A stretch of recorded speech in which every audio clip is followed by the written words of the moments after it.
Dan termasuk teman-teman cara di poin kedua ini, cara untuk mempertahankan nikmat. Setiap kali antum mendapatkan nikmat, kalau mau selalu ya grafiknya tuh naik terus nikmat itu, maka ingat di setiap nikmat itu ada haknya Allah Subhanahu Wa Taala. Keluarkan di jalan Allah.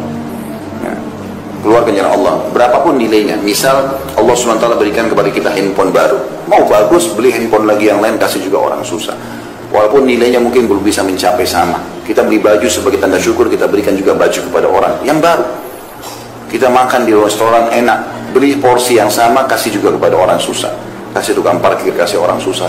Porsi yang sama. Itu nanti grafik nikmatnya selalu naik, nggak akan turun.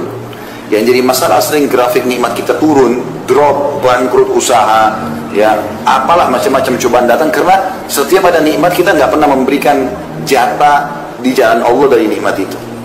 Ada sebuah hadits Bukhari teman-teman, disebutkan oleh Nabi SAW, ada dua orang di zaman dulu sebelum kita, ya, dari kisah Bani Israel, dua-duanya orang saleh nih. Kebetulan kebunnya bersebelahan, kebun mereka bersebelahan.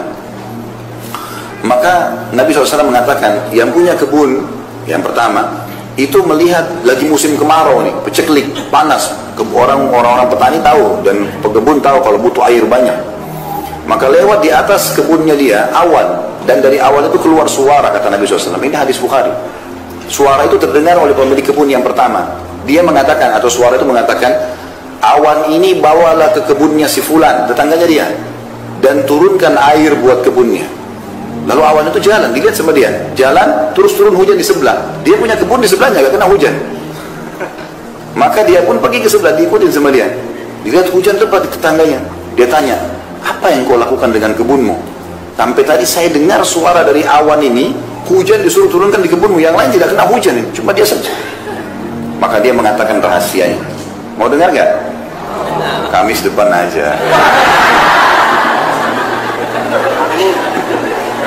Saya mau sampaikan sekarang tapi diamalkan. Janji. Allah jadi saksi. Karena ilmu kalau cuma didengar percuma kalau tidak diamalkan. Maka dia mengatakan, hasil kebunku aku bagi 3. Bukan modalnya ya, hasilnya saja. Hasil panen kebunku aku bagi 3. Sepertiganya, yang paling pertama disebutkan, aku sedekahkan. Jadi kalau teman-teman terima gaji 2 juta, siap nggak sepertiganya kasih dulu orang miskin? Terlalu besar Ustaz. 10% aja susah. Dipotong saja untuk sedekah 2,5% susah gitu. Apalagi mau sepertiga. Sepertiganya paling pertama saya sedekahkan dulu, langsung jalan Allah. Sepertiganya saya kembalikan ke modal usaha saya, sepertiganya saya pakai untuk biaya keluarga saya. Karena dia bagi 3 begitu, dia tahu semua nikmat ada hak Allah itu, berapapun yang dia bisa keluarkan, maka Allah SWT berikan hujan di waktu musim peceklik.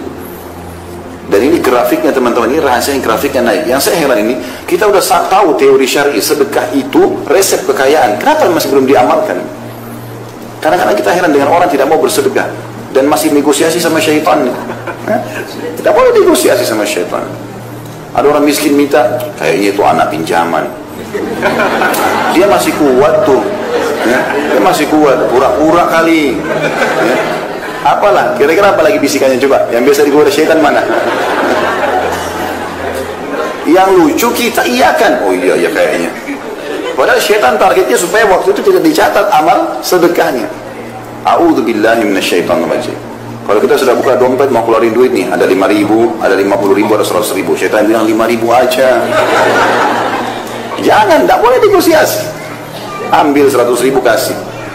Mulai sekarang belajar teman-teman. Yang belum pernah sedekah dengan jumlah tertentu yang dia masih mampu, coba sedekah dengan jumlah itu. Misal, antum selama ini 2.000 terus, ya. Ternyata pendapatnya yang bisa, antum bisa keluarin 20.000, coba sekarang dengan 20.000. Bisa 100.000, belum pernah dicoba, coba 100.000. Belum pernah 1 juta, coba 1 juta. Yang kaya raya 100 juta, coba nilai yang belum pernah. Nanti datang juga yang besar.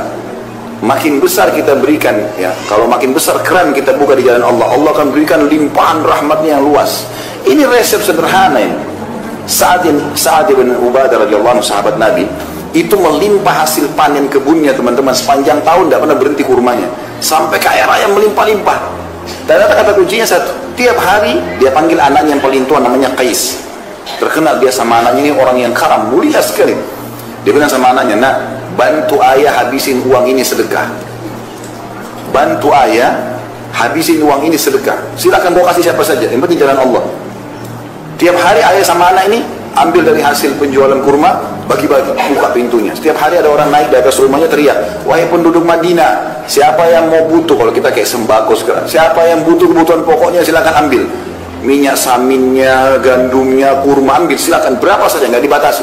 Jadi tiap hari itu rumahnya terbuka, antri orang ambil semua makanan, tiap hari, nggak pernah habis. Bahkan ini mendatangkan berkah ke kebun, dia tidak pernah putus buahnya sepanjang tahun. Pohon-pohon kurma setahun sekali kurma panen, tapi ini semua sepanjang tahun berbuah terus dan melimpah terus. Orang kadang-kadang tidak berpikir efek itunya. Orang berpikir seperti kapitalis, saya ngeluarin kurang 1 juta, saya keluarin 250.000, berarti uang saya sisa 750. Itu hitungan kapitalis itu. Hitungan Islam tidak begitu. Itu kita keluarin 250.000, ya, misalnya dari 1 juta masih ada 750.000. Sebenarnya ini 250.000 ini sudah berlipat ganda minimal 10 kali lipat. Itu sudah 2,5 juta. Karena Allah janjikan setiap amal saleh digandakan menjadi 10 kali lipat. Dalam Al-Quran Allah bilang itu. A'udzubillahi minasyaitonir rajim. Innal hasanati yudhibna sayyi'at. Sesungguhnya amal baik itu man ja'a bil hasanati falahu asyru amsalihha. Itu ayatnya. Siapa yang berbuat satu kebaikan, Allah akan balas 10 kali lipat. Sampai pernah satu kali datang keuntungan 80.000 dirham. Banyak sekali uang ini. Ya, miliaran kalau kita uang Indonesia. Yang sekarang uang kita. Di zaman datang, lalu saat bilang sama anaknya, kita apain duit ini? Apa ini maksudnya kita habisin? Bagaimana caranya? Supaya cepat habis, jangan ingat. Hari ini harus habis. Kata anaknya, ayah kita buka aja pintu utang. Baik, teriak di atas rumah, siapa penduduk Madinah yang butuh utang datang saja. Datanglah orang, ambil 5.000, ambil 3.000. Lalu mereka sepakat. Jatuh tempo kapan? Akhir bulan. Baik, dibiarin dulu dalam akhir bulan dalam bentuk utang. Lalu anak sama ayah sepakat. Begitu mereka datang akhir bulan, katakan sudah tidak ada utang kalian. Jadi begitu datang, kami mau bayar. Sudah lunas, kami tidak terima uang kami lagi. Ada nggak yang begitu? Kok ketawa lagi? Berarti banyak sekali cambuknya hari ini. Ini 10.000 aja ditagih. Kok punya utang? 10.000 sudah matanya belalak, marah-marah. Luar biasa. Maka begitu polanya, luar biasa gitu.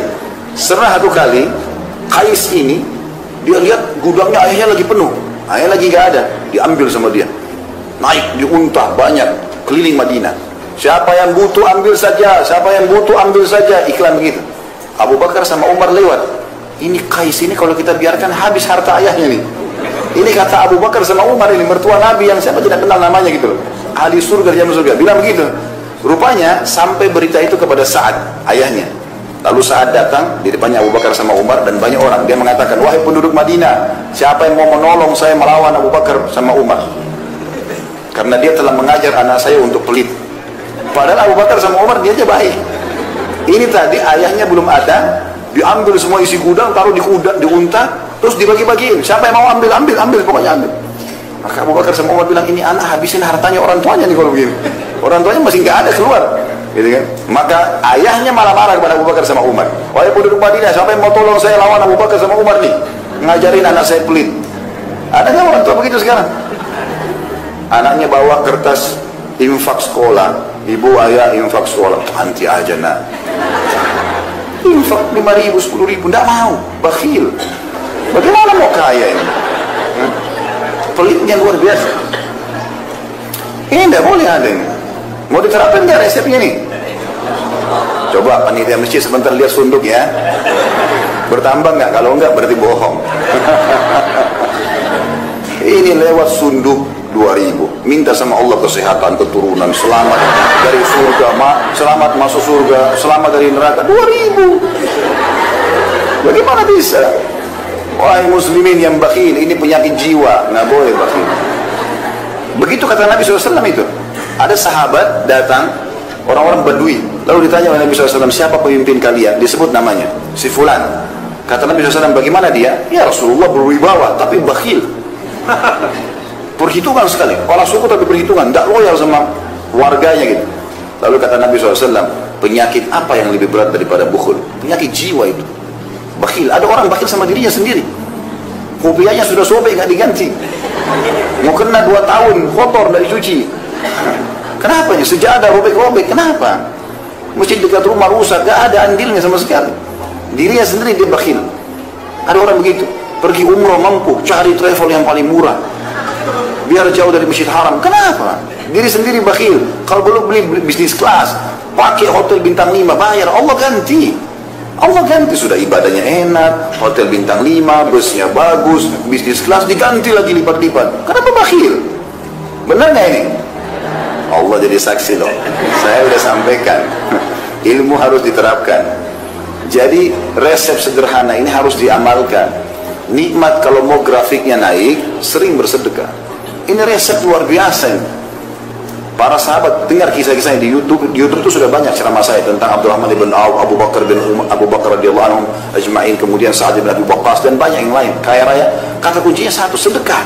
Sedekah terus. Tidak ada hari kemudian mereka bersedekah.